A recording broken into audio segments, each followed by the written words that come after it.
Ang update natin guys, nagawa ni Lolo Wing.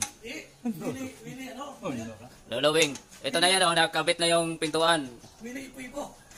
Ito yung ikakabit na lang niya yung poste guys. Ganyan kabilis. Ganyan kabilis si Lolo Wing. Very good to guys. Yan, inaalay na yung pintuan. Kita muka. Yan si Lolo Wing guys. Kung sino man yung gustong magpalatiro nito, ganitong bangga, sisiw na sisiw. Okay, sumunod kayo. Ito. Version lang po naman nila. Uy, pagkita kita. Tagkalag. Ayan guys oh.